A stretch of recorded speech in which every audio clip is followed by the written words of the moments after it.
All right, so my audio is being recorded. Can you please say something for the mic check? Mic check. Okay, yeah, done. All right. Yeah, so this week in particular was busy for me because of a huge event in our campus. It was Khelo India, which translates to Play India. It is a uh, national level event which is created to promotion of sports and celebration of our athletes and whatnot. So we were part of the media team, and there was some mismanagement due to which we were no longer part of the media team. So we had our scuffles with the security team and whatnot. So yeah, hectic week. So when you say scuffles, like would they would like not let you in or Yeah, like throwing you out? exactly that, exactly that. Actually, it was not technically the security's fault. The management of the media team, the people who were responsible for them, they I don't know what miscommunication happened or something. They We did not get our IDs, we did not get our VIP passes, we did not get our T-shirts that represented who we were. So I think there was some mismanagement or miscommunication from the faculty side, perhaps. But yeah, that scuffle did leave a lot of people because see, when you're dealing with teenagers, especially teenagers like me who are like, I don't want to admit it, especially since it's being recorded, but narcissistic or egoistic about, like, we were bred in a certain kind of environment. We were always told that you are the best, and we've constantly proven that with our grades, with our awards, with our accolades. There's a reason I have these on my bed. So when a minimum wage worker, no disrespect to him, when a guard tells me I cannot enter my own university, that guy is a minimum wage worker. It just feels wrong. I it, it, I completely get that, and that is one of the many things as you grow up that you'll learn, or just experiences you'll acquire in just ego destruction. Exactly. Where people, you know, they have a certain position and a certain power, and some bureaucrat doesn't do what they should, and the next thing you know, this guy that it happens in America with the TSA, the Airport security at security guys. airports. Yeah, yeah, airport security Yeah, guys. and like they're sticking their hands down your pants, and you say the wrong thing to them. I mean, they can put you into a room and strip you naked. So, the same sort of thing. And Exactly. I get that though. That's normal, to feel that way. And it just stinks. There's not It, much you can do about it. it's weird. You Like, I know. know it is wrong, but I want to do it. I know Yeah, it's wrong, but I want to do it. Like, I know I should not discredit people or make fun of them for their wages and for their job and position, but I'm a teenager. I'm angry. I want to do it. I want to do it. It makes me feel better about myself. yeah. You're not Gandhi. You're not I'm not a saint. Christ. So like, it's okay to feel that way. Mhm. When I was younger, same thing. With like I was staying at a beach like in Florida one time at like a hotel with my friends, and it was, I guess you can sort of say, exclusive, like who they let in and who didn't, like because they didn't want people using their facilities that didn't pay. And for whatever reason, we drank too much and we didn't have our like little wristbands on, and this guy didn't let us in, and I did this whole epic tirade, like I was on a soapbox. And the next day, I felt so embarrassed for like just like ripping apart this guy who was just trying to do, like, he's just doing his job, right? And he had to deal with this drunk idiot, and like I tried to find the guy to apologize, and I couldn't. But just the dude was just trying to do his job. And now if he was being rude about it, that's also a different story. So I mean, the police in my state, Uttar Pradesh, or whole of India in general, they are rude. You just don't want to interact with law enforcement. See, in US, maybe if you're, especially if you're white, in US, if you're a teenager, if you're drunk, maybe I'm misrepresenting, but if you're from a decent family, I think scuffles with the law enforcement are pretty only. If even if you get arrested for underage drinking, your life will not be ruined. Like, I guess you can get out, right? Like, teenagers make that's mistakes. that's so funny you mentioned that. because I was arrested for underage drinking when I was 18 at Florida State. It does come back to haunt you, and here's how. Obviously. So, um, it was Halloween, I remember, and I was in the shower, like the dorm shower, and I came back in like a towel, and the cops were in the room because my roommate was being an idiot and loud. And they're like, "Is this your beer?" And like, they're yelling at me. I'm just looking at them, like, dude, I'm in my like, yeah, you got me, whatever. But they were still, they weren't like super mean. They were just being cops. Mhm. But you then have to like to be a teacher, you have to report that, Yeah. Were you ever and arrested? Were you ever? Yeah. they don't usually care if it unless it's something like violent or something very Yeah. serious. You are a teacher But in you a just public school, right? And yeah, and you have to continuously report it though every 5 years, and then the bureaucrats end up messing up on it, and it causes delays. And I'm just like, this one small thing. So that's how those things can catch up on you. But what you yeah. were saying with the cops is mainly true. It's I view it more as a class issue than a Mhm. race issue. Exactly. Like, because there are what's not reported on are the poor white people that get shot by the police. It's a big number. Um, and that's not saying like poor blacks aren't. That's like the point is poor people in general tend to have the worst reactions, and sometimes it's class based issues with the cops, but also there's like poverty creates different issues, and cops jobs are hard. But if you're like middle class, I would even say despite your race, Mhm. um, and you know how to talk to them too, and you're like, yes, sir, you're fine. It's usually a pleasant experience or a professional exchange. And if you're And if you ever, connected, if you're well connected with lawyers or media, then I think it's. oh, again, it all depends on the charge. Mhm. But if they know you have like like a lawyer on your side, especially if the cop knows, they don't want to deal with the hassle. Um, so like I got in trouble, like I got into a high school fight like way back in the day, like when I was at like 17, and I was in this different neighborhood, and the kid who was on the other side of this silly high school fight, um, his dad came out with a baseball bat and was threatening us. Mhm. And then until the cops came. And so the police came, and I'm like, oh man, I'm going to jail. I'm in trouble. Um, and they took all of our cell phones away from us. This is like when we had Nokias, Okay. the old ones. So I was able to sneak a call to my father, who was, he was a big drinker and he was drunk, but my brother drove him there, and he was able to talk his way out of the arrest just because he started pointing out problems like that father over there has a bat to my son. He's threatening a minor. Are you going to arrest him? And then they admitted that it wasn't even their jurisdiction, and he did all this while like slurring his words. So it was like really comical. Yet at the same time, I was like scared to death. But yeah, like I think the police in America get a bad rap. I really do. Exactly, like this is something I was thinking about just yesterday, the day before yesterday, when this entire thing happened with me. This is what I was thinking of.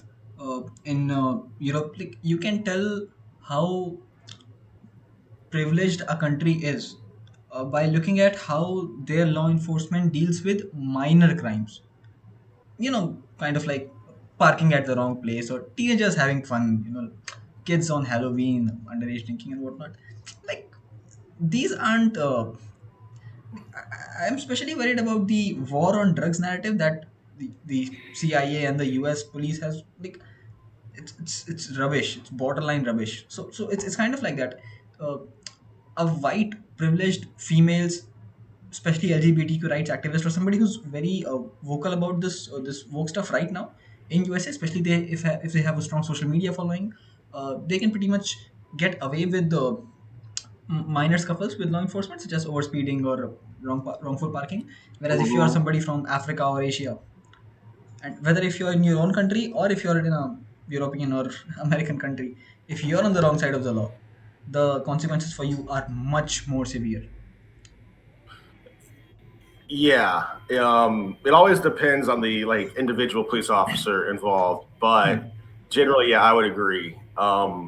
Like getting a ticket, even in America, if you know that can really put someone that's already struggling, like really, that's like the secret way to they really keep people down are these tickets that if you're getting caught speeding or something, that's like it can be $300, and for someone that's living you know, paycheck to paycheck with inflation like it is. Yeah, but in other countries with the corruption, um, I can only imagine because we're corrupt too. We have something called civil forfeiture, where let's say you're going to go buy a boat, and you have $5,000 on you, like physically. If the cops pull you over in America, they can simply say, "You're going to go buy drugs with this. Oh It's yeah, ours." yeah. I've heard And then that you one. have Yeah. to sue them to get that money back.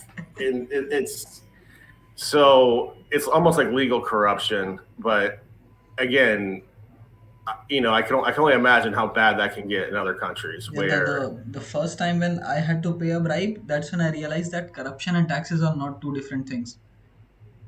It's just the yeah. it's just the mode of payment is different. Corruption happens flat in cash. Everything happens because in India, ever since the UPI came out, I think we are the world leaders when it comes to contactless payments. See, we even have a joke about it. Indians were so uh, fixated on untouchability that we created a touch-free payment system so that we don't have to interact with people of other classes. All our payments are contactless so that we don't have to make contact with people. But like all jokes aside, the UPI is like incredible. I just love the flexibility that it brings.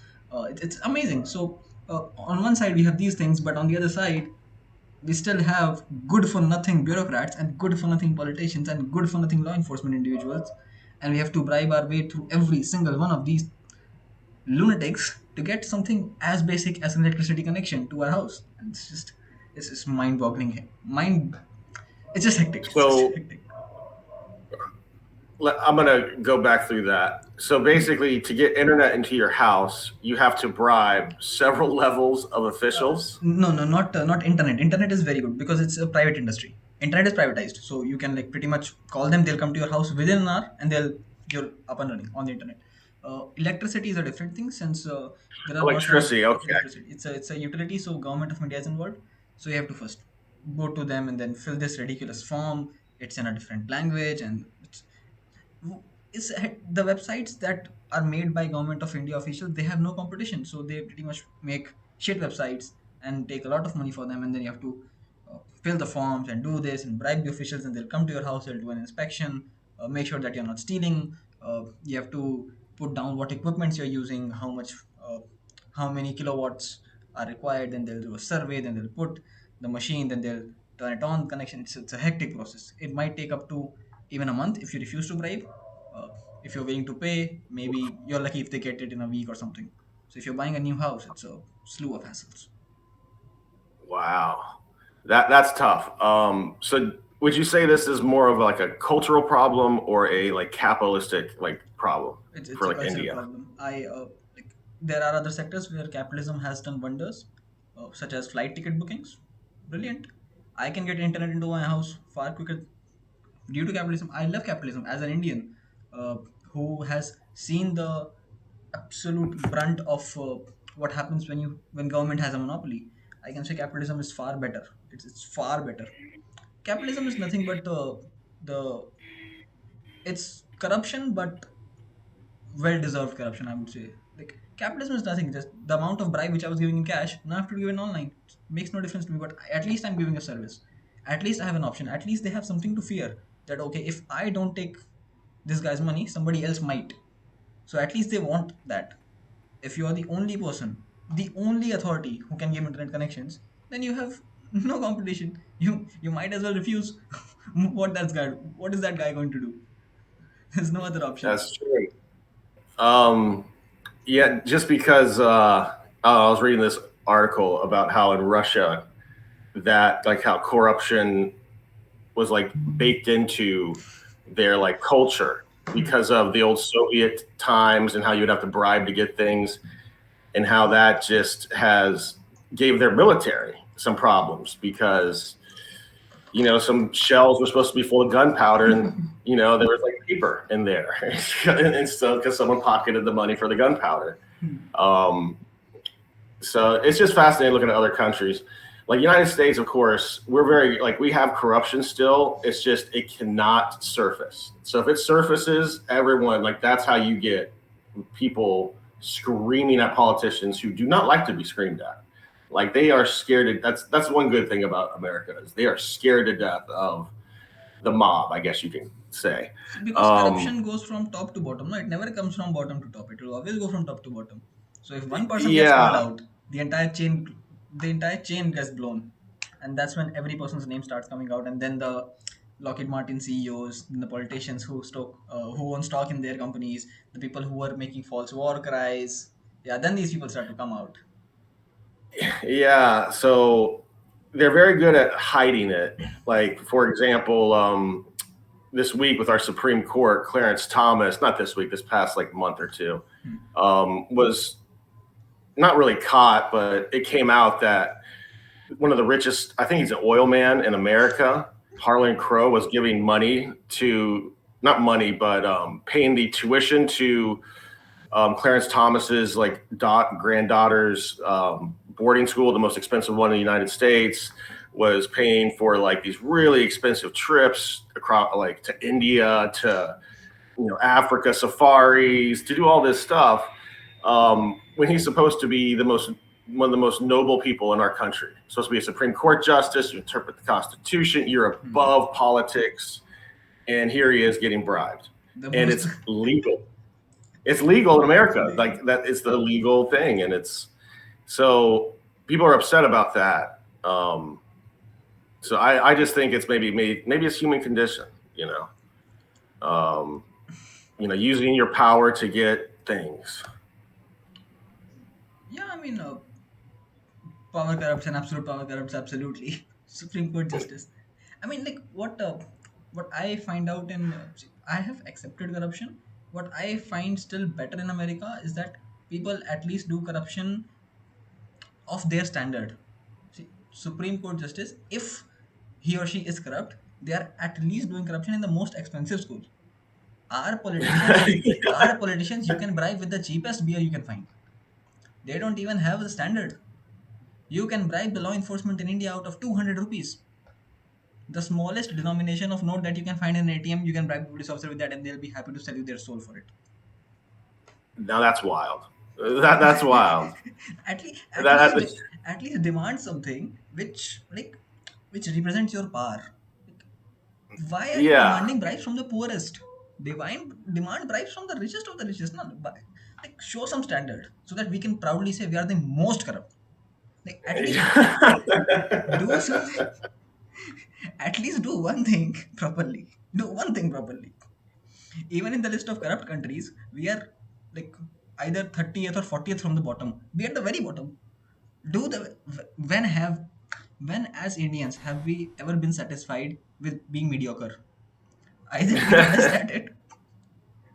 I should be able to proudly say I represent the most corrupt people. Even if somebody, if in someday hypothetically I get a contract from Lockheed Martin to design their websites, Hmm. I should be able to like claim a huge number, like $600 billion. I don't even know how much that is. Just to, and if they ask me why, I from India and the most corrupt. If I have to go down in history, I would be the person who gave the biggest bribe ever recorded in US history. That's who I want to. That's what my goal should be. I don't want to be the best at website designing. I want to be the best at corruption. Give me the power. Oh, that's too funny. Oh, um, so would you say like so is that just a problem throughout your entire government? Like just all the way up to the very top, like in Uttar Pradesh. In Uttar Pradesh, in Bihar, in all over India. I mean, there was a movie about it. It's a very funny movie, but it gets very serious about its themes. And there was a dialogue in that movie in which what happens is the summary of the plot is there was a bridge, and due to some corruption, some cost cutting, the quality of the bridge was not adequate, and the bridge fell and it collapsed. Bridge collapses are very common in India, very very common. Every 6 months, one major bridge will collapse in India. So a bunch of Mm. people died, and among the dead was a small child of a lower middle class family man. The man was played by the actor Irfan Khan. So what this man does is he kidnaps the son of a politician. He makes him sit on an LPG cylinder, which is like liquefied petroleum gas, and he says, "I'll shoot this guy. I'll shoot this child if the politician does not reveal what happened in my case." So he calls the politician, the contractor of the bridge, and the engineer, and the media, and everything is happening. So what the politician says is that people think government is for governance and corruption is a side effect of this. That is the wrong thinking. Um, Government is for corruption. Governance is nothing. We don't do governance. We do corruption. The sole purpose of government in India is to do corruption, is to facilitate corruption. And even though it Wow. was a movie, but it wasn't wrong. Wow. So it's So do you think that can ever change?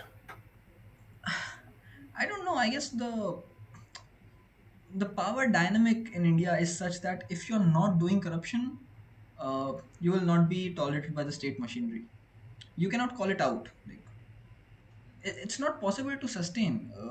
It's either kill or be killed. That's the situation. If you're part of that government side of things, if you're in private sector, you have nothing to worry about. You're just a normal man trying to get through life. But if you are in that power structure, uh, if the order is coming from top, that uh, okay, so suppose there is a building and it needs to get air conditioning, so you have to get, let's say, 100 units of air conditioning done. Some politician will call you and they say, oh, own stock in this company, or I have contact with this company. You will have to give the tender to this company. If you don't give it, I'll kill your wife, I'll kill your children, I'll kill you, I'll get you transferred. So it's best to give in, because you are making Yeah. benefit from that. If you're having good connections, you're also getting some free stuff. So it's probably right. There are some cases in which people have resigned, such as Kannan Gopinath. He was a very good bureaucrat, top of his batch. He said, no, I'm not interested. He resigned, and he's doing well and fine. So yeah, people are like that, but mostly it's like it's part of life. There are attempts every now and then to curb it. Most recently, the um Reserve Bank of India, the biggest bank, they announced, the official government bank, they announced that uh, they will be collecting the 2,000 rupee note, which is the uh, biggest uh, currency in circulation right now, in form of physical currency, biggest physical currency, the biggest denomination of currency. They'll be rolling that back. No more notes. Bring all back, exchange that for smaller denominations. So what this accomplishes is that it curbs black money, because most of the black money will be in highest denominations. It's easier to carry, easier to transport. So there are attempts, but it's part of daily life for us. Wow. So are they like requiring people to turn in that denomination, or are they just like taking it out of like the physical like cashier, like Both. boxes and whatnot? Both in both ways. They are calling people. So it will remain legal tender, but since shopkeepers are refusing to take it, it's best if you go to a bank and get it changed. Not as big a hassle as it was back in 2016, when 85% of the country's currency was no longer legal tender overnight. That was a I big remember you move. telling me about that. Yeah. The same day that Um, Donald Trump became president, 8th of November oh 2016. wow. Yeah, I know what a lot of our central bankers want to head into is a central bank digital currency. That's like the talk on the streets. Hmm. Um, Physical money. It's just like a lack of control, right? So Hmm. um, they're already trying to sell it as like a safety thing, where well you'll always know how much money you have, and it'll stop fraud, and but Hmm.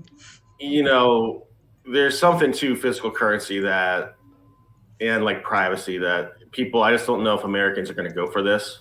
Hmm. um, but we'll see. But I do know that that's where we are trying to go. Like they just created something called Hmm. Fast Now or something, and it's a transfer platform where the dollar can be sent from one entity to another really quickly, where it used to take banks like forever. So they're basically starting to compete with Bitcoin. Is what it looks like. Yeah, I mean, but cash has that convenience. There's a reason why Apple Pay is not as popular as the iPhones are. Every iPhone has the capacity to do Apple Pay, but Apple Pay is still not. There's that convenience for cash. There's, and see, as long as you have, how do I put this? Like, as long as you don't have 100% internet connectivity, and the banks are not connected to your credit card, to your online transactions, it's very hard to convince people, because when you're doing a transaction, you need that verification instantaneously. Other, if you're standing in a on a gas station shop, or like any physical store, and you have a line of people, 10 people standing behind you, you just want to get your stuff in your cart, move out, and you just want that transaction to happen very quickly. And when you're there, you either use a tap of your credit card. You don't want to sign a check or do a hassle of, oh my god, give me this digit, then this OTP, then this password, and it's a hassle. Yeah, and I couldn't imagine what would happen if the power went out too in that like scenario with no cash. Exactly. Um, so I want to talk to you. How was your school year? Yeah, How did that go? this was the second year of college, and it was very difficult. Like, it's still not over, we have exams in June, but yeah, it was exciting. We uh, participated in lots and lots of events. I got to work with a lot of new fancy equipment. uh, However, like there was this discontent inside of me, with regards to, uh, is this what I want to do? And that's when I realized that the the glorification of college life that was done uh, through media was partially right, and I am terrified of that. I am not the type of person who enjoys clubbing, who enjoys drinking, who enjoys dancing and loud music. And figuring that out, that I may be mentally older. I mean, like, it's just that I don't know what I enjoy. I don't enjoy the things that normal teenagers do, and yeah, that was the thing, because I was invited to fashion shows and ramp walks and uh, DJ nights and clubbing and whatnot, and this was all happening, except the clubbing part. This was all happening on college grounds. It was happening in the university. It was a university event, and something similar to a beauty pageant kind of thing. And for the first time in my life, I felt like a conservative, and I thought, is this something that should be happening in an institution where people meet and greet to talk about academia and higher intellect and intelligence? Is this the kind of event that we want to host? Not only host, but actively push our students to participate in. And that's when I realized that uh, I might be a conservative in some ways. So it was a big realization. I would argue that your college is doing exactly what it should do. It's making you grow more mature. Um, it took me a little too long to realize the partying was a huge waste of time, and that I should have been spending that energy on my intellect. Like, but I've always been a late bloomer according to my family. So, anyways, um, because that's all just a distraction, all that stuff.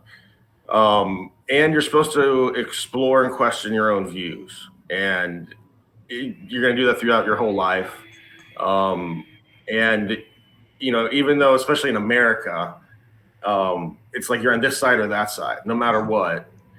And I think a true educated person in America, who I consider like someone, even if they don't have the degree, I view them as, oh, this person has a brain.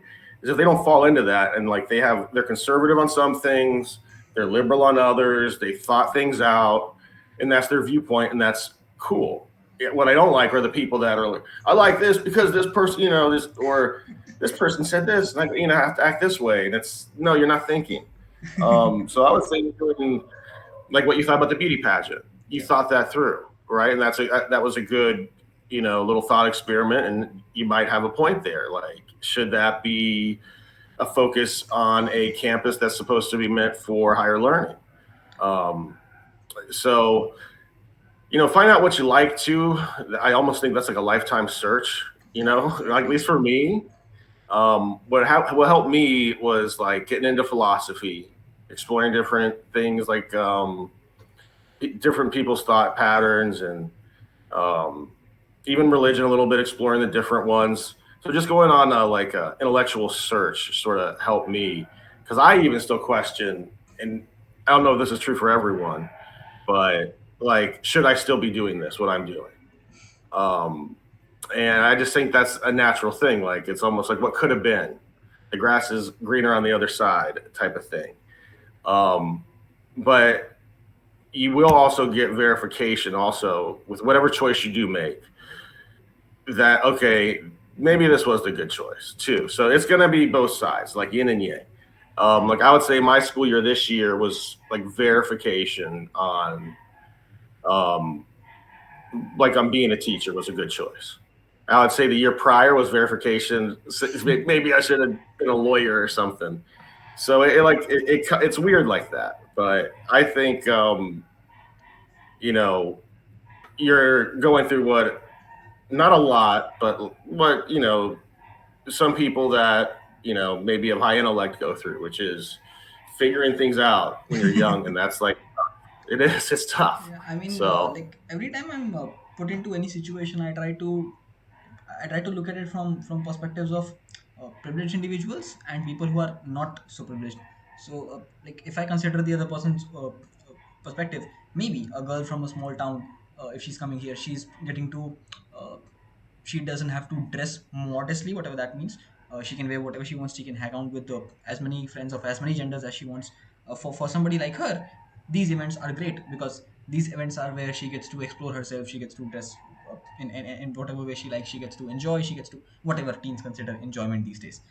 Whatever, it's her choice. I have no right to impose my sense of morality on somebody else. Um, they are getting that freedom. My issue arises is when university machinery kind of enforces that narrative or kinds of uh, pushes that agenda that this is what female empowerment is supposed to be. this yeah, this yeah, ramp walk, this uh, fashion show. And my problem is with these fashion brands, because I worked in a marketing agency as an intern, and what I found out about this industry is that they are nothing what they speak of. One of the guys literally said to my face, "We make sure that none of our clothes can survive more than 15 washes. They will get wrecked. They will lose their color after 15 washes, and you will have to throw them out. You will have to buy a new dress." And this guy openly admits that they're polluting water, they're wasting resources, they're exporting, they're using cotton made from slave trade in China. And despite all of that, the agenda that the university is pushing in collaboration with this brand is that, oh, we are here to explore things other than academia, such as sports and such as modeling, such as this and that. And look, I get it. I don't enjoy it, doesn't mean nobody else does. But what you're doing essentially is that you're telling a very naive minded 17-year-olds, 18-year-olds, sometimes 16-year-old females and males both, that uh, sexualizing yourself or presenting yourself on a stage with lights is somehow supposed to be empowering. And it should be appreciated just as much as academia. And maybe it is my thinking coming from a small town myself. uh, I don't know, it just makes me feel uncomfortable to be in that spot. I agree with that perspective that people should have the freedom to do whatever they want with their lives. It's when the university machinery is taking sides. If everybody is allowed, I should be allowed on the same stage to share my opinion as well. Why am I not getting? Why am I being said, "Oh, you are anti this, you're anti this, you are one of the ists, and you're following one of the isms," but they are promoting this? That is when I feel. yeah. Um, it seems that universities, and in the end, they just want money. Um, well, this is my American's perspective. So they are trying to appeal to what they think the youth wants, right? And maybe they think that the youth wants these shows. But currently in America, there's this major backlash going on between all of, like, from all this sort of um, celebration of like the sexual revolution that like occurred in the 60s, and then you have um, I'd even call it transhumanism. The idea you can like you change your body and all of that. So there's definitely a reaction in Florida. We had like they passed some like pretty draconian laws, but I think that's normal, and I just think that's like the college trying to like sell itself. Like, look how cool! Look at all the extra stuff we are doing, and I do think you have an argument against it by saying, why is my tuition going to pay for this stuff when it's supposed to enlighten me so I can make more money in the future? Yeah. Now that's the very conservative argument, but I still think that's like, I think you would have people on your side if you're not like attacking them, like, oh, these people are showing their skin, ooh. But if you're going, what's the point of this? Yeah. Why am I paying for it through my tuition? And you know, who does this help? Why isn't this money going to pay the servers at the dormitory or whoever more money? Like More why aren't Wi-Fi. you? Yeah, like Yeah, or better Wi-Fi. Like anything. there's arguments to be made, um, What is it but like in then America? What's the uh like? You guys have prom, right? I think that's the most similar thing to this. Did you guys have beauty pageants in school? Ramp walks and fashion um, shows? so it's never labeled that. That is like a private entity. Like there used to be something called the Junior League, which was really big in the South, and that was like a women's club, and they would do the beauty pageants. But they've sort of faded a little bit. They still like they have like private beauty pageants like within like community centers, like, but they're not that big of a deal. But at high schools, it's homecoming. It's called, well, where it's a parade for a football game, and they would have usually they would vote for six girls out of a grade who then like would sort of dress nicely, and then they would be the homecoming queen and then the homecoming king as well, and that's the same thing for prom. um, and you have the prom king and queen, but prom attendance, it's really strange what's going on, like has been going down, um, to where I had to help the teacher that puts on the prom this year like promote it within our school, and we've never had to do that before. Like I had to like tell the kids like, hey man, like, you know I'll be there. I'll do a silly dance, like like trying to like pump it up and make it like seem more fun. And usually we've never had to do that. I think there's a large apathy, like right now, from everything that's happened. Would you But say it is because of the same reason, the people feeling neglect for academia, or is it something else in America entirely? so I sort of like went way sideways from what we were talking about. Okay. But it's I think it's the internet to an extent, and just all the stuff that's happened the past 3 years, from COVID to the wars to the climate change. Like it's like they're just getting constantly fed. Um, like I have so many students that think the world's going to end, and that's usually an American thing, right? We like if you go back into our history, we've always sort of thought like we're so special, we will be here when the world ends, right? Like that's what the Jehovah's Witnesses are, this religious community in America. But so it's almost like despair. And I always say, try to, always hate to say it like this, but I always try to preach that maybe you're not special enough to be here when the world ends. Maybe climate change is going to just make hurricanes a little bit worse. They're already bad.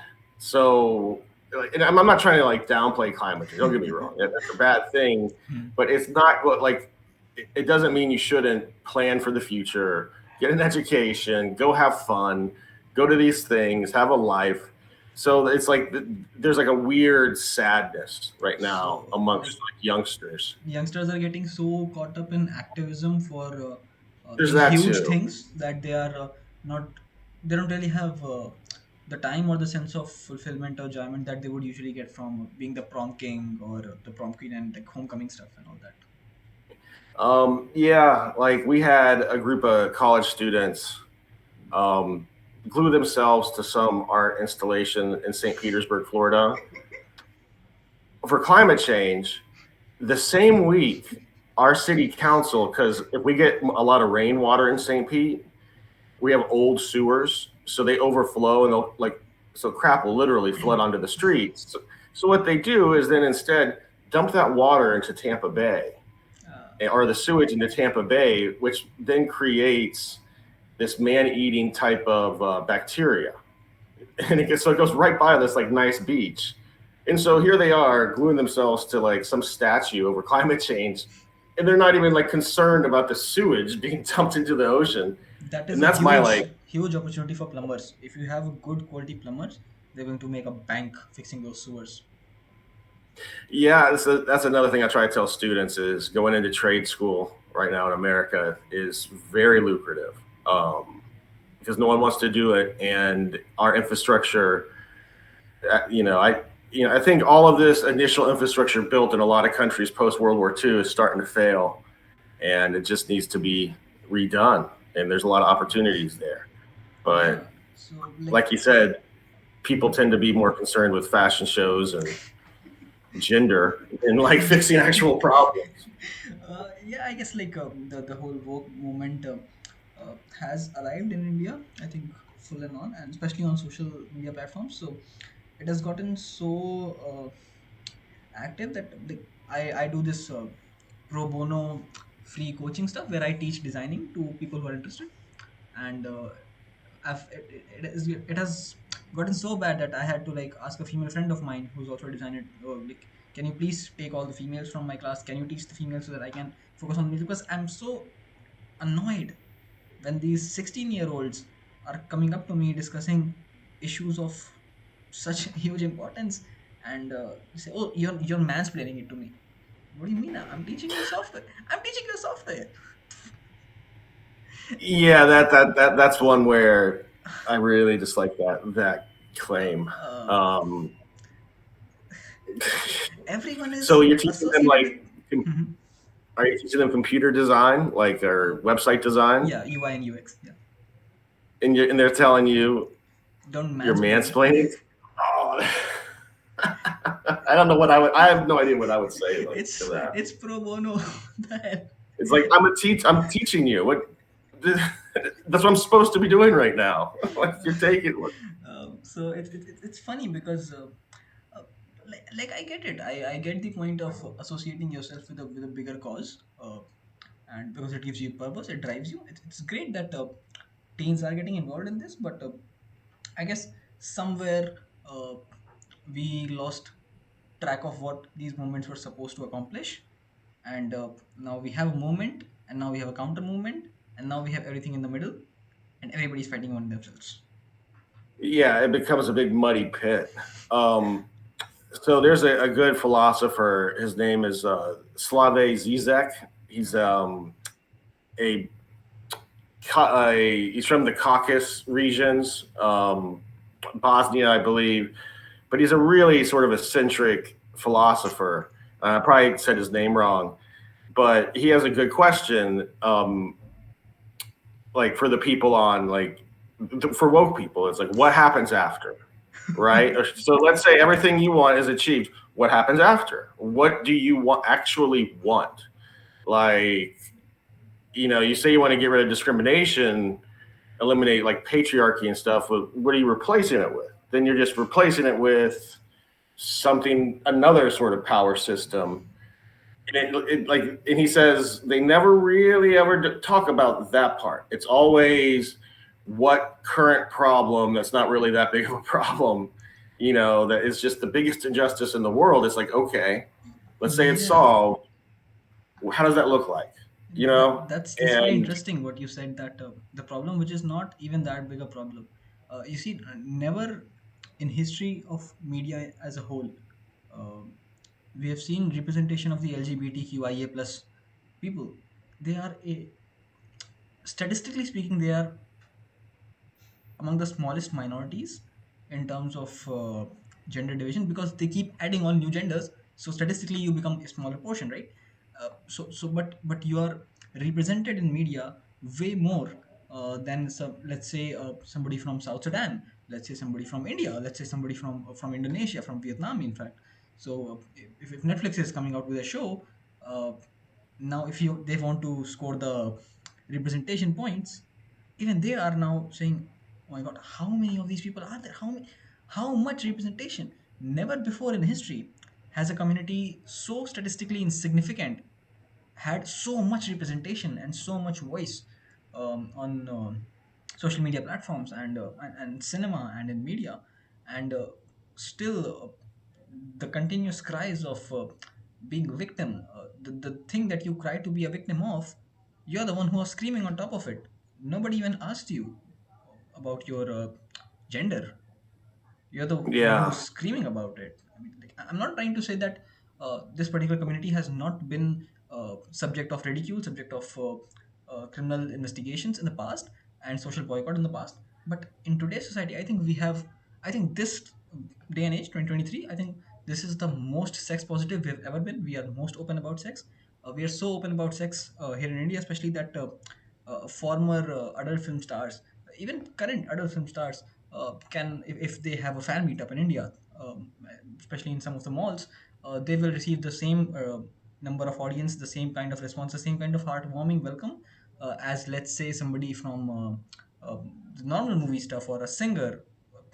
Like, if I'm not wrong, if Mia Khalifa ever visits India and she decides to have a fan meetup, the response will be largely the same as, let's say, Akon or Justin Bieber or Selena Gomez, whichever famous pop star you want.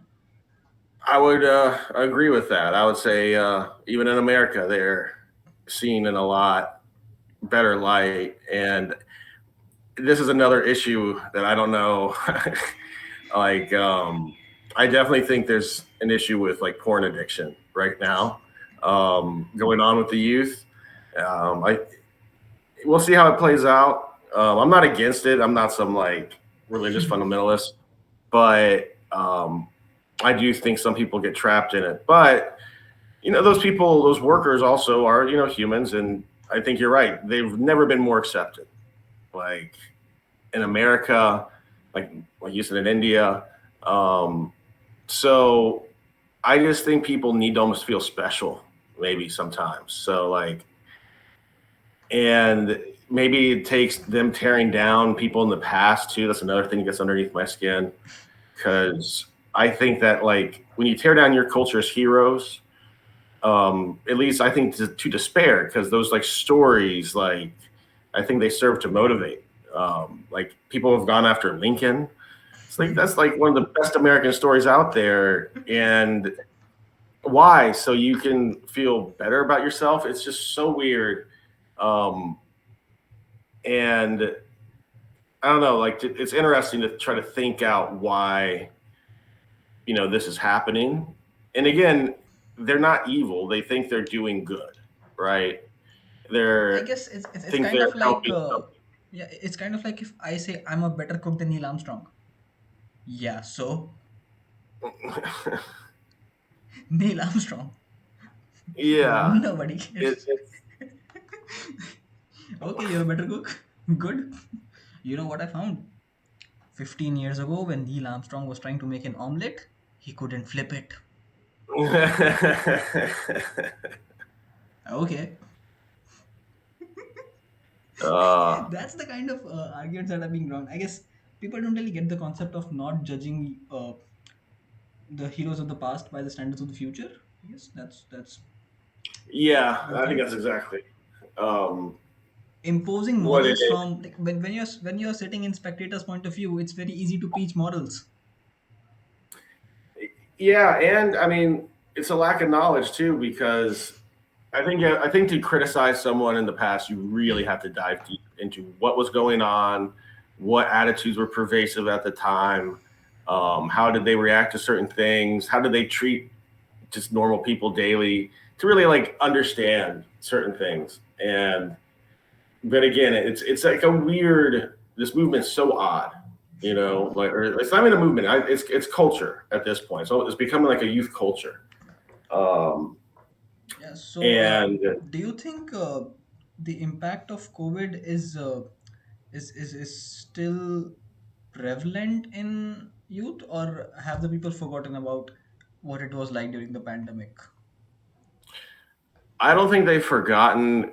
Um, I think they maybe have forgotten the fear, like everyone had, but they didn't forget the events. I and I also think that it has shaped them in ways that we're still figuring out. But it, they're no longer concerned about the virus. That's not like that's no one cares.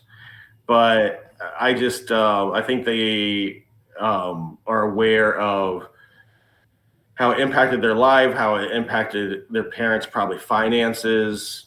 Um, they're way more into internet culture or like the internet. That's like the zenith of um, high schoolers like life at this moment. Like TikTok and other sort of short form videos are just king. Um, but that's a really good question. So I think they have gotten over the fear, but they remember, I think, a lot of the other stuff that went on. And I think that's sort of continuing on, if that makes any sense. Yeah, so what does uh like now you must have a new class of students? So this past year, I taught something called Cambridge psychology, Yeah. and that went really well. I had a lot of students, and we were in person, and it went well. Like it's a constant battle with phones and earbuds to the point where I stopped like truly enforcing it because your grade's going to show, and in these classes, the kids care and the parents tend to really care. So if I see them, I just give you a zero for the day. I don't care what work you did, but I'm not going to waste my time getting into some argument with you or trying to take something from you. You made the choice to tune out. Cool. You get the tune out grade. So then that I'm not wasting other people's time having some argument, right? And if a student comes up to me and pleads like their case that they're having a bad day or something, I will cut them a break. Some it depends, right? Because that also happens. Because these kids are very stressed, it seems. I think that's another thing from COVID that's affected them. Their anxiety levels are like super high. So that went well. This summer, I'm helping these kids that didn't graduate past this math part of this new Florida test to graduate. A lot of high school boys, our high school boy percentage of graduates has dropped by about 19%. Like it's not because they're not intelligent, it's because they don't care. So it's really weird. So in about a week, I'm going to be doing this program to try to just push them over the top to pass this one test and then graduate and hopefully like move on. And then next year, I'm going to be teaching AP US history and Cambridge sociology because they always just move me around. But I'm happy to teach sociology again because no one wanted to teach it, like because of all of the rules now in Florida with Ron DeSantis. All of us like, well, you can't say this, you can't say that. Well, you can. It's so easy to get around that stuff So, that you can do it. are you referring to the don't say Gable? Yeah, because that was never intended for high schools. That was only supposed to be elementary schools, and Yeah. he just expanded it to high schools. But you know, in any of these laws, there's loopholes, and it's just how you discuss the topic, right? Um, and because with that class, you almost have to talk about certain things. So if So, like, yeah, please continue. Please continue. because what will happen is like you'll have a parent complain and then they investigate it. Um, it's happened before, and I just know how to deal with them. Like not with the parents, just with the bureaucrats. They just don't want to be on the news. So if you just say what the parents want to say, or you say, "Oh well, you know, maybe they misheard me. What I really said is this." You can manipulate the system. Um, but yeah, no other teacher wanted to teach that class because of the content. So we'll see how it goes. So Um, what was in sociology? Was it like Hilbert Spencer or like Auguste Comte? Who were the leaders? I'm forgetting the guy's name. So the majority of it's a okay. The gender. There's like a gender chapter, and it deals with oh, Kinsey, I think his name is. He was like a sexologist in the 40s, and he did the sociology of like sex and gender. And I think it's Alfred Kinsey. I'm gonna look him up right now. Um, he he was a very controversial figure, and he was like the sociologist Hmm. behind. Um, yeah, here I'm gonna see if I can share my screen.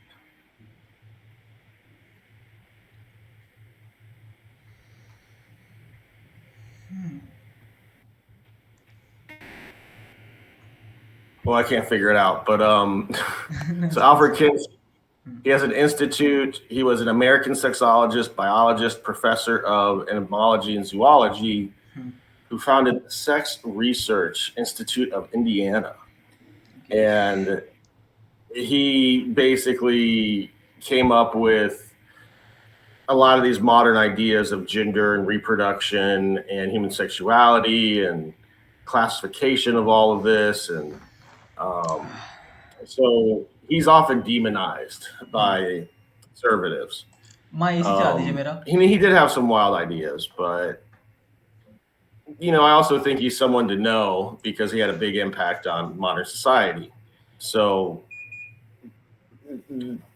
if I think it's too dangerous, I may not like teach him, but we'll see.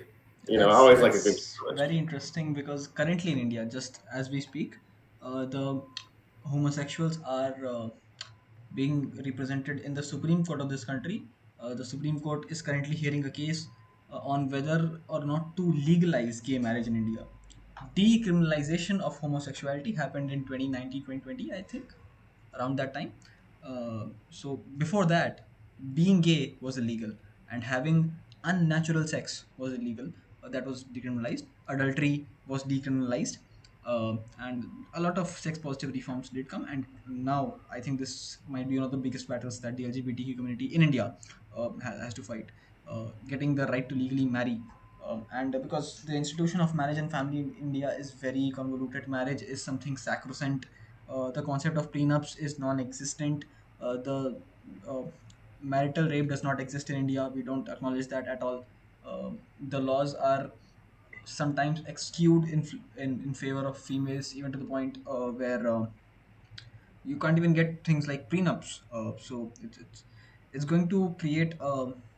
I think this should be something that people should be covering, especially in the context of Indian understanding of family and institution of marriage, because we have had arranged marriages for such a long time, and that alone needs such a deep dive. So like currently I'm writing a research paper on how the Indian media, especially Indian TV soaps, portray Indian families, and what the concept is. So it's an interesting time for people who like to understand how family units work.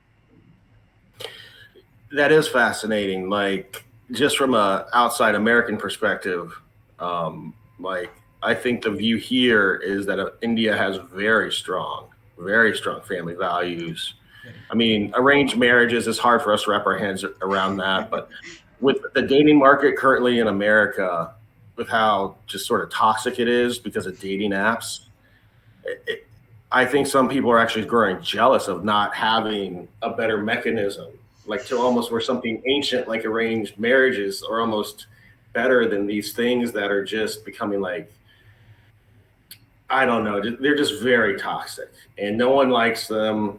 Um, so it's just fascinating, like the family unit in India and how that works I and how just attended I attended 2 3 marriages this month, just to uh, to understand fully what happens. And since in India everybody has a huge family, someone or the other is getting married sometime or the other. So I attended 2 or 3 marriages this month alone. It's fascinating. oh wow, Yeah, less people in America are getting married right now. It's sort of fascinating that realm, because I do, I guess I'm a conservative in that way. I think the family unit is like essential to society, um, and no matter if whatever your background is, if you have a strong family unit, you're living in a pretty good life. It's Um, very viable economically, especially in current times. See, if you are living in, you should have separate homes. That is one thing I'd advocate for. Suppose if you're living in some apartments, would you have a joint family? Let's say three brothers, and then they get married to three different wives, and they have their offsprings. And so instead of living in one single apartment or one huge apartment, you can have three smaller apartments in the same building or in the same compound. That way you can share a house help. You might even share two cars. You can just buy two cars for three families. You might share one driver who can like drive you around. You can save a lot on cooking. Probably you can just divide the work. Okay, one day we'll have dinner at someone's place, then another day we can have it at this place or her place. And like you can have very strong supports in case of a medical emergency. So I think that is going to be a very economically viable and socially healthy thing to have. uh, Minimum separation, but the necessity of that individual space. So you have your individual spaces in your rooms, then you have one family in one block of an apartment, but within 100 meters you have uh, your direct blood relatives living. yeah, you don't want to have everyone at each other's throats if they're all in the same room. But no, that's I like that idea. In America, we tend to be very individualistic, go out, you know, go away from your family to go make it, whatever that means. I've never seen that as a positive thing. I mean, if you got to go make, if you're gonna go make a lot of money, go for it. But if you're just moving to get away, that was always sort of odd to me. And then we sort of downplay or not downplay, like make fun of people, like, oh, you stayed at, you're still in the same town as your high schools, this or that. It's like, what do you want these towns to die? You know, and everyone just lives in a little pod in New York City. Like I think what makes the American countryside great are these small towns. Yeah, Um, you suburbs. know, like if you go out, if you go throughout rural Florida, you'll see a lot of characters, and they're fun, you know, and um, you know, I think a place will lose its like true character if just everyone moves into a city. But from what you were saying, I like, I think that's a, a good idea for a strong like society, because with how we've done things in America, we're going to have a lot of elderly people with the boomers soon, and if they did not have good relationships with their kids, they're going to be left to like wards of the state, and it's going to be expensive. So I don't know how that's going to work out. So it's interesting when you look into like the different family dynamics of like two different societies. Asians in Um, general have a stronger sense of family, and generally they have a stronger sense of caring for their elderly when compared to Europeans or Americans in general. And I think like it really depends on family to family. In India, if you scroll through Reddit and listen to Discord servers, a lot of Indian teenagers are complaining about abusive parents right now. So when my generation becomes 26, 27 years old or 30 years old, uh, that time we have some huge moral challenges to face, I guess. yeah. So at what age do like people get arranged? Like, and how much of a choice is it? If you don't mind, like, No, it's fine, I'm completely fine. getting personal. No, no, not at all. It's very common. For girls, the law enforcement body had to intervene and say that minimum 21 for girls. Make it 22. Minimum 22 for girls. You cannot marry your daughter uh, before she's 21 years of age. But for certain communities, certain peaceful communities, which I'll not name, uh, the ones on the list of United Gotcha. Nations Security Council, uh, Mm-hmm. in those communities, in one state of India, Rajasthan, the High Court decided that for that particular community, the minimum marrying age should be 15. But then the Supreme Court Oh, intervened and like overturned the order. I'm like, oh, okay. dude, dude, duh. Yeah. For males, it can go minimum 25, kind of like that. Usually, when you get your job, when your family feels like you can take care of yourself, you're on your feet. That is when they start looking for potential mates. Uh, sometimes there is a situation where people are like, if you have a very strong sense of family, but you're not blood related, but you have your grandparents have been neighbors ever since they were born, so now you are Yeah. neighbors and then you are neighbors. So to keep that that there's a famous term in India which loosely translates to, let's change our friendship into uh, a family ship kind of situation. Okay. So Well, that's interesting. sometimes you can So say it's like, it's tactical to a degree. yeah, it's kind of like that. And Um, usually people don't have a lot of opposition to arranged marriages. Some people do. Generally it's fine really, unless like it's somebody super abusive. But if your family has the money to get you involved in arranged marriage, they probably had the money to get you through good education, and when you go through good education, you learn certain skills. So and if you're living in a city in India, probably both of you are going to be working, so you're financially independent. And if that is the case, that is the best deal to get into, where you both are making your own money, you have your own challenges, you are growing as a person, and then you have this other person to rely on because he's legally bound to. wow,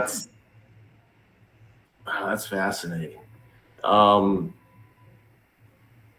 so is there still like dowries being paid and whatnot? Now we don't call it that.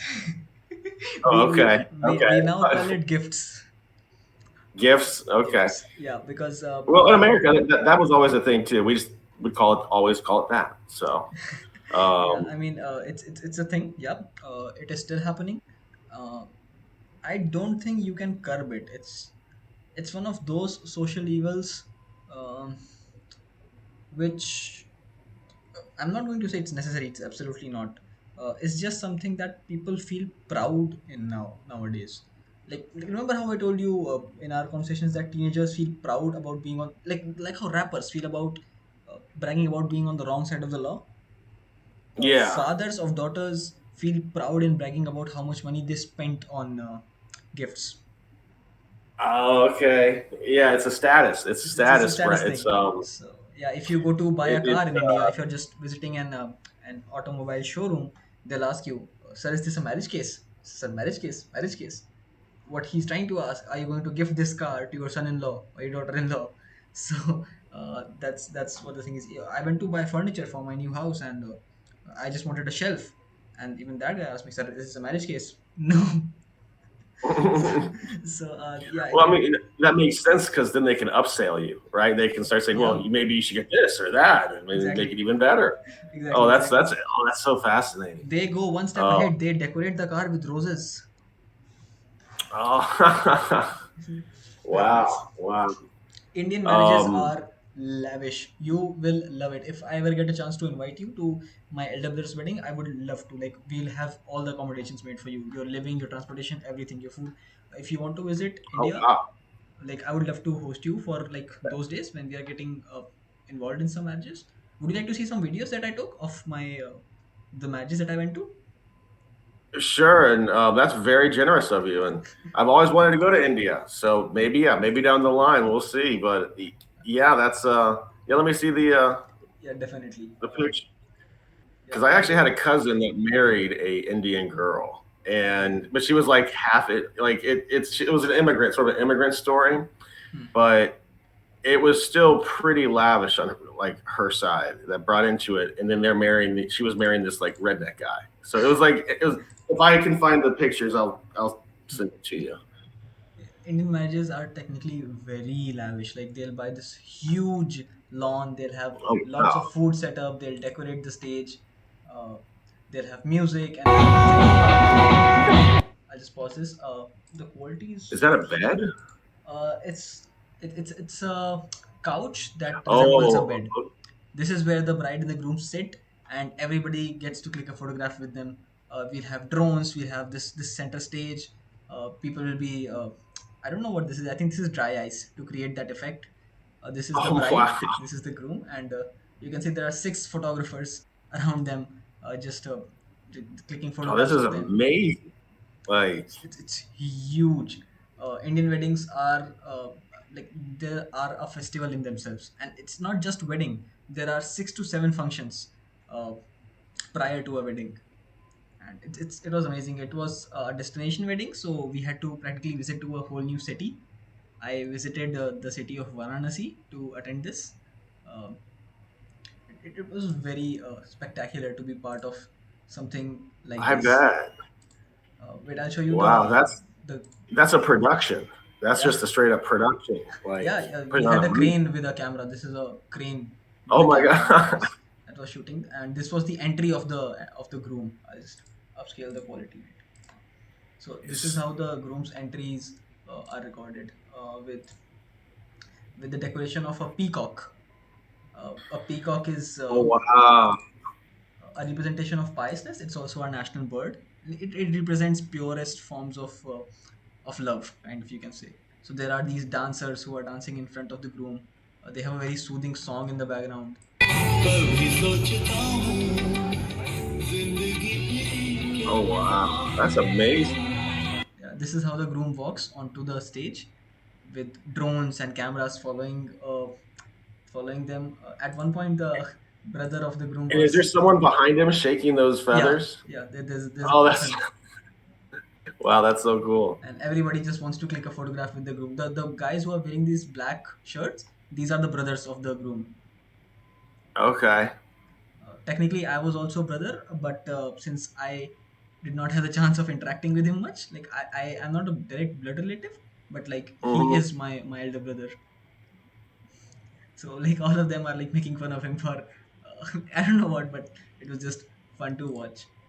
And these are the like decorations of outside where people are going to enter. It was fascinating to just see. This was the entry. This was the entrance to the hall. It looks like a theme park. Yeah, Like Indian marriages have a theme. They always have a theme. This was the entry of the groom. This is the chariot on which the groom enters, uh, and people are dancing around them. There's fireworks. Of course, there's cameras. It's it's oh, huge. this is amazing. This is wild. Like the fireworks, Yeah, right? Oh man. the people who are dancing, they are the brothers and sisters of the groom, and it's Like how fascinating. much would this cost you think in like American dollars? Okay, so I'm just wondering. the average Indian wedding costs about 50 lakh to 1 crore. So if I was to do a loose trans a loose conversion, that would be 60,000 US dollars, all the way to the double of that. Wow. Yeah, that's That's the minimum. the most expensive wedding I went to was a $40,000 wedding, and it was nothing like that. It was boring. It was just in a nice place. Like Okay. this, I would at least say you're getting your money worth. Like this is like this is like it's awesome. I guess that's the word to use. It's It's lavish. Like it's supposed to be lavish. I mean, these are separate stalls for different food items. Every single stall here serves a different food item, and there were almost 20 of these stalls. Every single food stall has a different food item for you to eat. There was a corner specially dedicated to drinks. There was tables. This was the drinks place. Uh, it's just huge. It's like oh wow. chandeliers This hanging from tents. It's fascinating. and is this at a place that does just like weddings, or is this like a hotel? Usually in India, you will find marriage halls or marriage lawns. So what happens is there's a hotel and then there's a huge lawn. So these hotels do marriage bookings. So you can book them where the guests can come, they can stay at the hotel, they can enjoy the amenities of the hotel, and in the lawn you can have the ceremony, the final ceremonies. I'll show you Oh, okay. the other one that I went to just after this one. That was also fascinating. I went into which was it? It was also a very fascinating wedding. I think that one was more lavish than this one. Okay, but this one, yeah, this had a little better decoration than the previous one. Obviously, with comes with a higher cost. In this, you can see the different food stalls for different food items, and in this one, the waiters were like distributing stuff. The people's wearing the tuxedos are the ones who are doing all the waitering stuff. Wow. So So this that's is definitely a status sort of it's a status thing. competition. It's a status Yeah. thing. Yeah, there are court marriages, but yeah, most of the marriages in India. See, this is the stage, very similar to the one that we saw earlier, but in this the decoration is all red and yellow. In that one, it was blue and green. And is there a meaning to that? Not really. No, it's Just aesthetics. decorations? Aesthetics. Yeah, I'm actually going to a wedding in about July 1st. Mhm. My college roommate's getting married, Okay. and he's actually a banker at Goldman Sachs. So he makes some money, Exactly. and I'll send some pictures to you that I take, and you'll probably be like, "That's the wedding, really?" Of like a rich American banker, because it's gonna be. I already know what it's gonna be. It's gonna be like bland, right, in an open bar and like some food. No fireworks. No like chandeliers. Probably. Maybe we'll see. I Maybe mean, I'll be surprised. it's something that I adore about the capitalistic American society is that it is highly utilitarian, and somewhere I kind of respect that. I'll but one thing I do have an issue with, like not have an issue with, this thing that struck my mind is the cost of wedding dresses in US. Like now I understand why people choose to rent it. In India, you have to gift it. Like you, there's no concept of renting. Like very few startups have started to do that. But it's since in India it's about status, it's about pride. You have to have a new dress for the wedding. You have to keep it. So that still exists in America, but it's not everyone can, unfortunately, afford something like that. Like, yeah, it's gotten that whole industry has gotten very sort of predatory in America, and it shouldn't because it's not awesome. Like, if there's Hmm. no fireworks, there's no awesome displays. Like, I can understand if we had the awesome displays, but it's for a nice dress, yeah, they gouge like because it's every girl's fantasy in America to be like Prince Charming, To be married. and yeah, but like it's romanticism, that movement from like the 1700s of like meeting your Romeo and that is, I hate to say it, it's like almost such a fantasy, Hmm. which is why like cultures back in the day created arranged marriages is to eliminate this, you know, the oddness that can be created when one sort of tries to figure things out on their own. And a lot of times it works. Then a lot of times people in America get married because they have a kid together, Hmm. sort of unintentionally. Okay. And then that creates a lot of divorces. Um, so, like, I debate in my mind which system's better, right? Like, I don't know. I'm leaning more towards arranged marriages right now, Okay. just with how things are currently going in America. I found a walkthrough. I'm so glad I took. I generally don't take videos of other people's wedding, but I took a walkthrough. So this was the entrance, the image that I shown, that I had shown. Once you cross that barricade, that door thing, you go down a path, and then the entrance to the lawn. So this is the pathway on which you go. To the left, you Oh, will see some area for seating. If you have somebody who's elderly, they can sit here. This is pan. It is a traditional. It's a delicacy of that particular city, Banaras.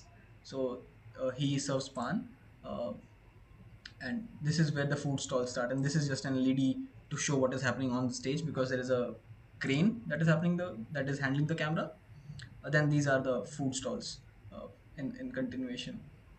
Uh, and they go all the way across from here to here. That is the center stage. These are dustbins, the steel things. And this is the seating. These are air conditioners, the white things, and this is the crane that is handling the camera, and that is the LED show, you can say, covering the entire hotel. Uh, Oh, that's cool. yeah, that's like Wow. the lawn, the setup of the lawn. Yeah, thank you for showing me all this. That's Most really welcome. interesting stuff. That's like sociology to a T, like just how marriages are handled differently. That's very cool. And I think that's a good idea for a research paper. It's How the really family unit, um, what was it again? How the family unit in India. how media portrays the family unit and stuff. I'll send you that paper as soon as it finishes. You can just have a look at it. It's not finished yet, but you can definitely have a look at it. Yeah, yeah, yeah. Please do. It's always interesting to read some of your stuff. Um, so, what's the goal? Like, what is your like? What are you getting your degree in, and then where do you want to go? Like with that? Uh, uh, I haven't really thought about it that much. If I get a good offer from a private company to do marketing work for them, I would gladly take it. If I get a job as a designer, I would take it. I've started teaching right now. Right now, I'm doing it pro bono, of course. But the kind of response that I have been getting, I'm thinking of monetizing it, making it into a course kind of thing. So I still have 1 year of college left until I get my bachelor's.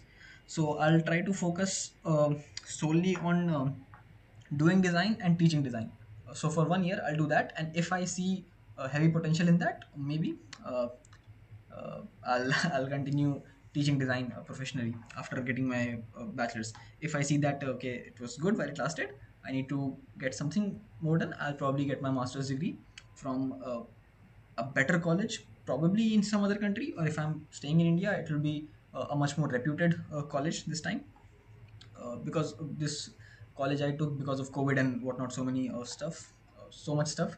So yeah, this time there's no COVID hopefully, so I'll be able to pick a better college with good finances backing me up. That's awesome. That's awesome. Thank you. Yeah, I think that's a great plan, man. I think you're talented in this area, and just through my own experience, like if something doesn't work out, it's not the end of the world. All right, that's just Exactly. it's just it's just the way life works, and it's okay to zigzag and try different things out, but you'll find your place. Yeah, exactly. Um, That is something only the privileged in India can do, to be able to get a job and say, I don't like this. Maybe I'll try this. To be able to take that risk, it's a thing of privilege, and I'm so glad and very grateful for that. Yeah, I'm really excited and to that's have. very mature. That's very mature of you to admit that. That's a privilege in America, and I will say, for most people, even people in poverty, they have that opportunity to fail and at least try again one more time. You know, the better off you are, the more times you can fail. But that's Abraham Lincoln to a T. Was fail until you succeed. Ulysses S. Grant, the president after the Civil War, who won the Civil War, he was a failed alcoholic, got kicked out of the army, was working for his dad's print shop underneath his younger brothers. And then the Civil War started, and he just got promoted to general. So he was a clerk underneath his little brothers, then to one of the greatest Americans, of all time. So that's the part of the American story I really like is you can fail, and then if you just keep working hard, you can achieve. And I've never seen it in that perspective to where that ability is a privilege. So that's an interesting thought you just told me. I mean, Um, war and I guess has you're job right. opportunities. 'Cause- hmm? What I got from that whole story was war brings job opportunities. Yeah, it definitely does. Unfortunately, That's one side of it. it definitely does. Um, and it's just so it's like in India, I guess there's just I guess such a, like an impoverished set of people that their opportunities are limited and they have to do certain things just to survive. I guess yes, but the biggest, I think, the most unfortunate thing with those people is that with easy access to internet, uh, this is something that I keep telling myself, uh, which helps me keep my feet on the ground, is that always be mindful of your privilege, and that is something which these people don't learn to do. Uh, they don't want to acknowledge that they lack the privilege that some people have. So when an influencer uh, tells them about their life, oh, go have fun, college is supposed to be fun, you should do hookups and get into relationships and do this fine arts thing or this liberal arts thing because it's fun. Most of the time these people forget that the person who's giving that advice, he comes from a place of privilege, you don't. And I guess when there's that disconnect and that dissonance, is when a lot of wrong choices are made, and then these people suffer later on because they try to imitate the people who are coming from privilege, who have the ability to take that risk. See, I had the privilege of arguing with a cop. my Yeah. my dad's best friend is a judge. I can argue with I can argue with the security guard of my college. Of course I can do that. A person coming from some uh, assured part of some other state should not try to imitate me in that regard. I'm fully aware of the position I'm in. Maybe that person might not be in that position. So I think that disconnect needs to be addressed, and people need to understand you are born with some lack of privilege, but you can get there. Just wait, take 2 3 years, do some skill development, maybe you reach a position, then maybe you can have that fun. But Yeah. with college and celebrities and influencers, everybody pushing forward the idea of having fun today is the most important thing you can do in your life. Have fun today, right now. This is the meaning of liberation.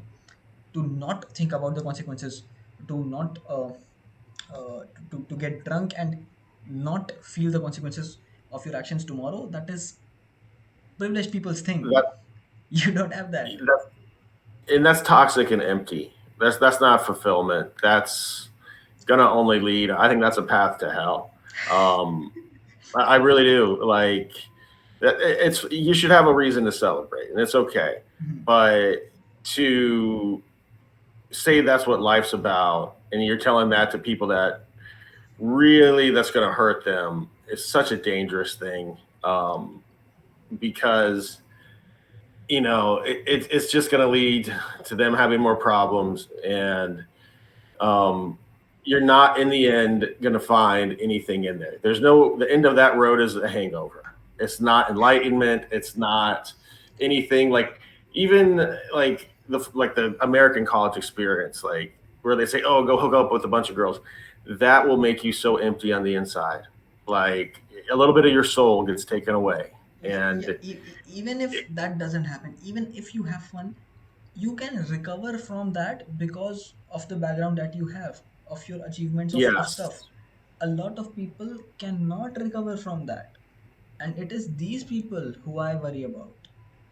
Because yeah, the moment you try and explain something like this, even when you're not talking directly to them, even when you're talking among these friends, these people will come and say things like that one girl who said to one of your teachers, I am poor. What are you talking about? I am poor, I have the privilege, I can enjoy. Like, dude, I'm not saying that you're not privileged. I'm saying maybe you should not try to imitate this son of a politician for your own yeah. good. He does not have to face the consequences for him are not that severe. That's what I'm saying. Hmm. Me arguing with a guard is way different than somebody else who might not be who might have a much more humble origin than I have, arguing with a senior level officer. One of these Yep. encounters is not going to end well, and understand that. So how can you communicate that to people? Like, what can be done?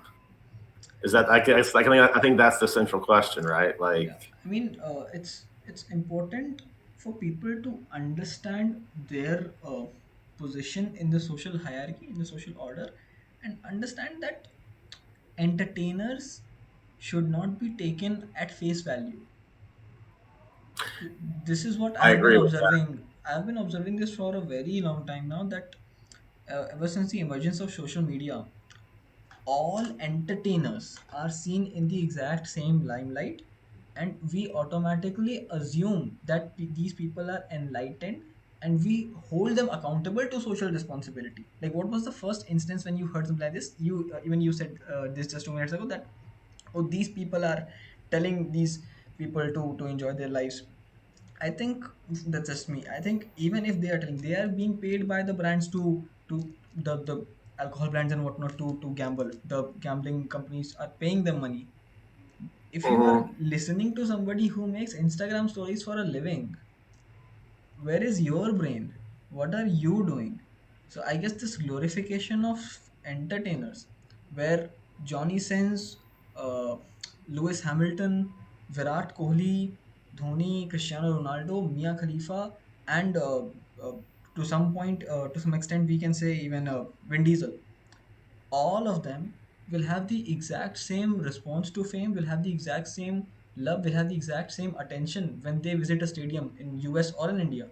These guys will receive the same amount of praise because all of them are considered famous. The fact that Jordan Peterson coming to India will have the same amount of audience as Donald Trump or as Johnny Sins, that is Oh dangerous. wow. Johnny Sins is just as popular in India as Jordan Peterson is, and that is Oh, that's where gonna. the issue is. Oh wow. Oh man. You can't hold both these That, people that on the just blew my same, mind. like on the But that same just blew my mind. pedestal. Like, don't put these guys on the same pedestal. Yeah, yeah, I agree. I agree. Like Johnny and Jordan, like Jordan Peterson, he's a character onto himself, but Yeah, he's like a smart dude. he's not flawless. And He has his flaws, obviously, but yeah, but but he's at least in the field of academia. yeah. Right, like at the very least, like even Ben Shapiro, for all his stupidity, at least his communication is good. But in India, Ben Shapiro will receive just as much attention as Mia Khalifa, as Johnny Sins, or as any other adult film star, because the population, the fan base is almost of the same size. And that is where my issue with this celebrity culture is, that every person who's famous is seen as exactly the same. A comedian, and somebody who's maybe doing good with academia, somebody who's good with the right wing news, somebody who's good with left wing news, somebody who's making adult videos, an OnlyFans creator, and a professor from a university should not be put on the same pedestal. Get what I'm trying to say? Wow, no, I agree. That's. I'm still wrapping my mind around all this. It's very interesting. I agree. No, they should be on the same pedestal, but I guess it's But just it's that about whole clout fame. now. It's about, like, fame is the characteristic, perhaps, like, what do you call it, like merit. Your merit is being decided by how many followers you have on social media platforms, and maybe that is where the problem is. It's no longer about beating the mark.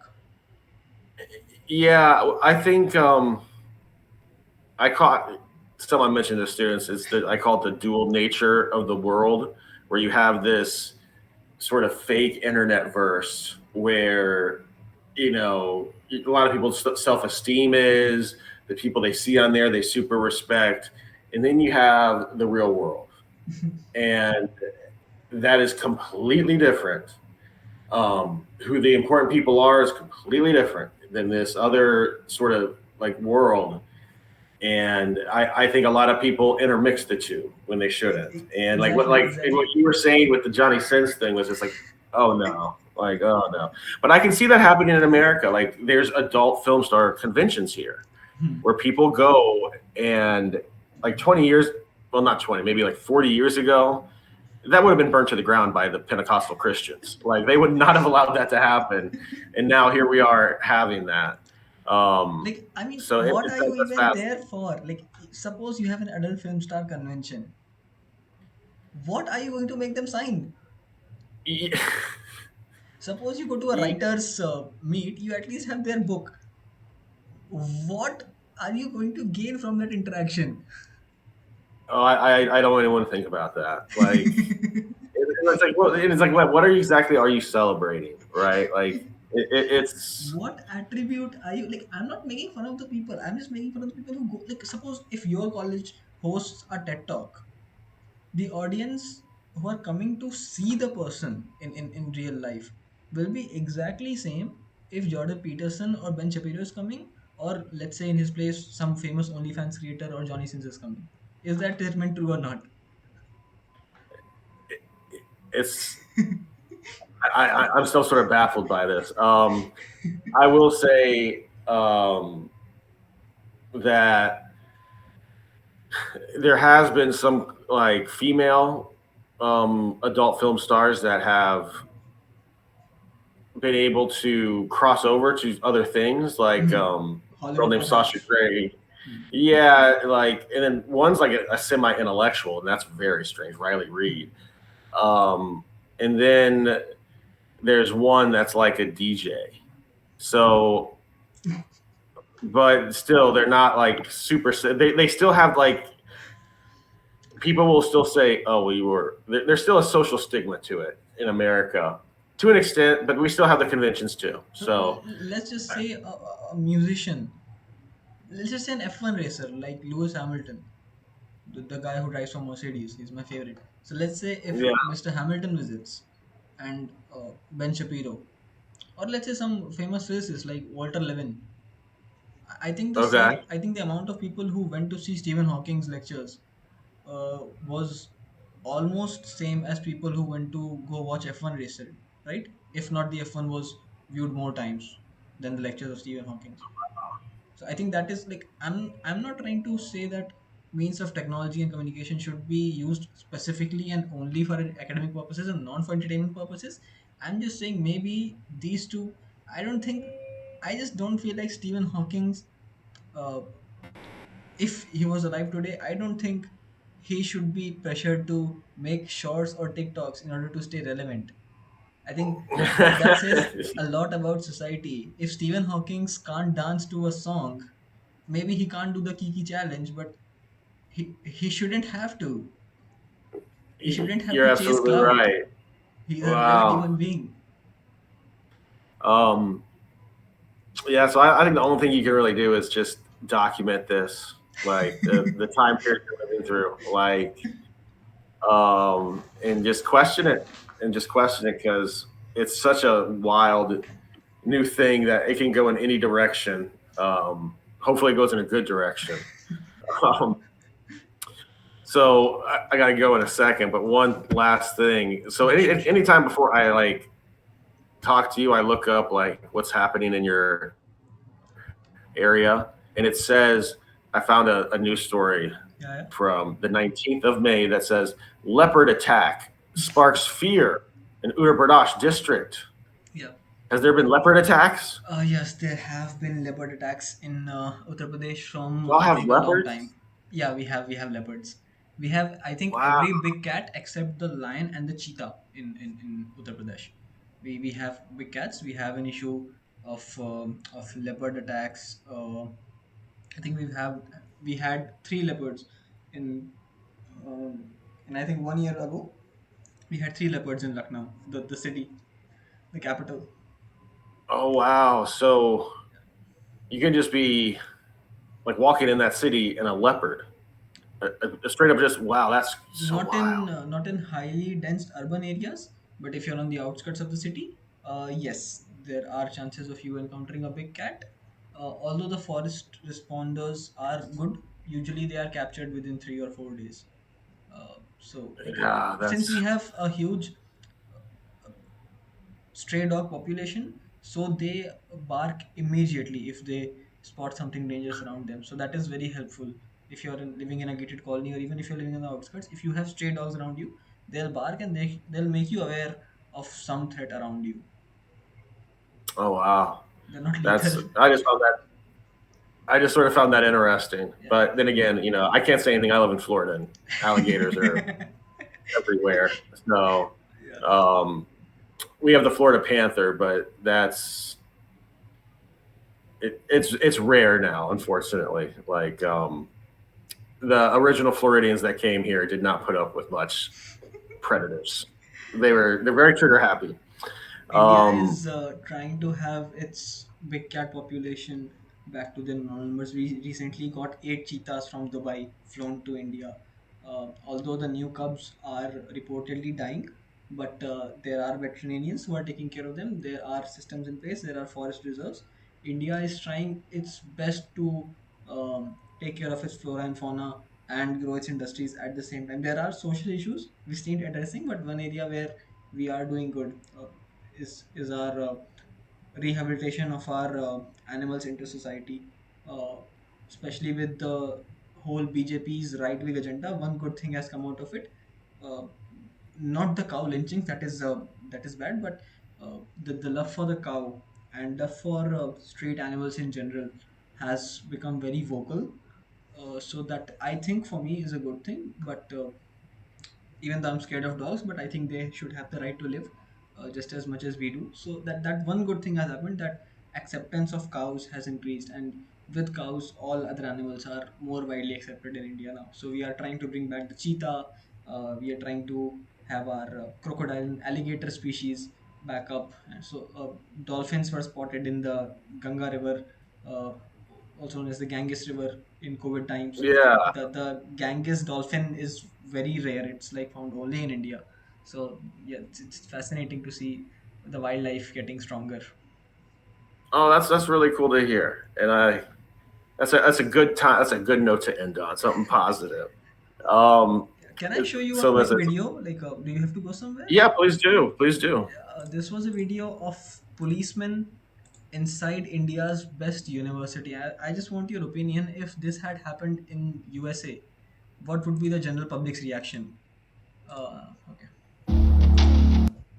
So these are all the anti-riot policemen, and they entered the library of a university, the most prestigious university in India. And then this is what they did: they are beating up students. So they are beating students with sticks, and they are throwing tear gases. See, students just ran away, and the cops entered the building, and then they are breaking the CCTV cameras so that no evidence is left. But they are dumb, so they don't know how CCTV cameras work. And this is the library. This was supposed to be the digital library. See, the cops are entering there, throwing chairs and breaking desks, and one of the cops will hit this camera directly. Uh, so these are armed cops. See, the students are pleading. They're joining their hands. They're pleading Yeah. with the cops to let them go, and the cops are still beating the students relentlessly. And they're blocking the way. They're not letting the students out because they have to throw tear gas in the entire room. And that's why the students have their masks on to avoid smelling the tear gas. I mean, I just as an American, I view this as stupid by the cops because of the optics of this. This is how you lose. This is how you lose. Seriously, this is how you lose political movements. Like you have angry dudes in like uniforms bashing kids. Yeah, Um, and this guy just directly hit a CCTV camera in hopes of breaking it. He fails. The funniest thing is, he was trying to protect his face and he was trying to break it. yeah, Just watch his stupidity. Just watch as he tries to break the camera and he fails, loses his face covering. See, face covering, tries to hit it once, doesn't break the camera. His stick falls down. He's going to pick back his stick up. His face is revealed, and now hits the camera again. Still doesn't break it. He still doesn't break it. this is like such a overreaction. Like this is silly. Like it's not achieving whatever their objective was. Their objective was to put down a protest by the students. The students are protesting against the CAA and RC thing, the Citizenship Amendment Act in India. And they are students, they can protest and whatnot. But the moment cops entered libraries and beat up students, and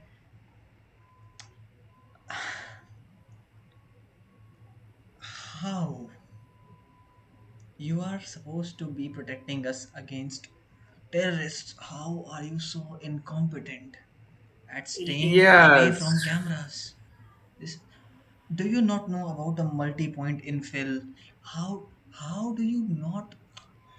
That guy failed twice to break a camera and cover his face. Well, hopefully they sent their worst to go do this and not their best. Um, it's and it seemed they didn't do a lot of the things they were like. If their goal was to get rid of them, there's other ways, right? Like if you're throwing tear gas in, then why are you going in directly after? Like that's just silly. Like wait for them to leave. And then if you're that angry, you want to hit them. Like I don't know. Like if you're going to use gas, use the gas to get them out and have them leave. Don't. I don't know. All that was just completely wild to me. So this is what Um, students in and cut the power like to the cameras. Like there's all these things you can do to not have it these happen guys that are way. not that technically sound. They're not aware, and this is what bothers me when it's guys like these who stop me from entering my campus because I don't have the ID. Like, I'm twice as educated as you are, right? Circling back to the very beginning of the conversation, this is great. I'm still mad Um, about it. I'm still mad about it. yeah, no. I'm glad you showed me that because now I see clearer why you're upset because I would be too if I'm being hassled by one of those geniuses that If you told me are just this guy is they're my just brutes. counter-terrorism team, this guy is part of the counter-terrorism operations that India is conducting, I would be worried. Now I'm worried. I'm sure they're super competent dudes in certain positions, but they're Yeah, not the but ones being sent in to the library to beat up students, right? So that's wild. see, we have Like US where the cops refuse to enter the building, and then we have India where the cops can enter the university building, thrash students, thrash library, thrash camera, and nothing, no accountability. But so that how? like no accountability. So that just nothing's good. Except they get trolled on social media for being bad cops. I mean, like, not being bad cops as in bad cops, being bad cops as in you couldn't beat up a student. Yeah. Imagine being the terrorist who was given the responsibility to kill Malala Yousafzai, a teenage girl. You are a terrorist. You have been trained your whole life, and then you failed to kill a little girl. The girl went on to win the Nobel and did not thank the terrorist even once. Yeah. Think Oh, of the that's humiliation that the terrorist must have felt when he went back alive. yeah. His friends would be mocking him. If he, Al Qaeda would be laughing. We put 5 aircrafts in US and we killed 3,000 of their people. You could not kill one girl. Right. Oh man. Like I feel bad for Malala, but she won awards. The terrorist, Yeah. he is humiliated. Yeah. Justice for a He terrorist was assigned to yeah, his social rank's probably not very high. Right? at some point you're going to be like, Mare, stop it. My job is on the line. You cannot. I sent you an Instagram post where one of the people in India in one of the departments they had wait, I'll just he had a photograph of Adolf Hitler on his desk and he was fired. That was in my city. That happened in my city. No, Osama bin Laden. Sorry, he had a picture of Osama bin Laden. Yeah, the Yeah. electricity office. So This is the electricity office, the electricity department. The guy who took bribe from me for installing that electricity meter. This is their department. If you check our yeah. Instagram, Okay. So it's their department. yeah, So Uttar he had Pradesh a Power yeah. Corporation Limited. They provided us with electricity, and they dismissed the service. They dismissed from service an officer who had a picture of Osama bin Laden in his office. And the inquiry found out that Gotham, that's the name of the person, used to call Al Qaeda chief his idol.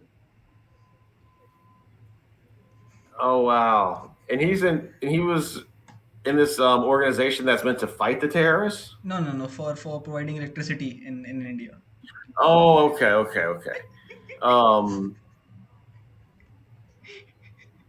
yeah, that's insane, man. This is the kind Oh, of people that we have to interact with on a daily basis to get utilities to our houses. Now you understand why it's an issue. yeah, yeah, I do. But I think hopefully it'll get better over time. I'm an optimist usually. Yeah. Yeah, Hopefully these like people will be replaced one day. But someday. yeah, well, all right, Molly, I got to get going. But it's always a pleasure talking to you. You Same always here, give me same good here. perspectives. Definitely. Um, let's. I always say this, but let's talk Let's again get sometime soon. more frequent. This Yeah. school year, I just got overwhelmed with stuff. Uh, Um, but yeah, let's talk again in a couple weeks. I'll see how you're Definitely, doing, and definitely, sir. I'll Definitely. let you know how the kids that need to graduate are doing. Yeah, So, definitely, definitely. all right. So, is your family doing? Everyone doing well? Yeah, we are very excited. We have a new house to look up to, so we are just waiting for high-speed Wi-Fi to reach that area. So we'll be shifting very soon. We'll be moving. So yeah, excitement is all pumped up. We are having festival after festival after festival. So yeah, it's going great. All right. Well, have fun. Good luck with the move, and we'll talk again soon. Definitely, sir. Have all the best to you. You are one of the best teachers that I have met. I appreciate Please that. keep up the good work. All right. Well, thank you so much, man, and we'll chat soon. All right. Definitely, sir. Definitely. Have fun. All right. You have a great day. Thank you, sir. All right. Bye Bye. bye. Bye, sir. Bye.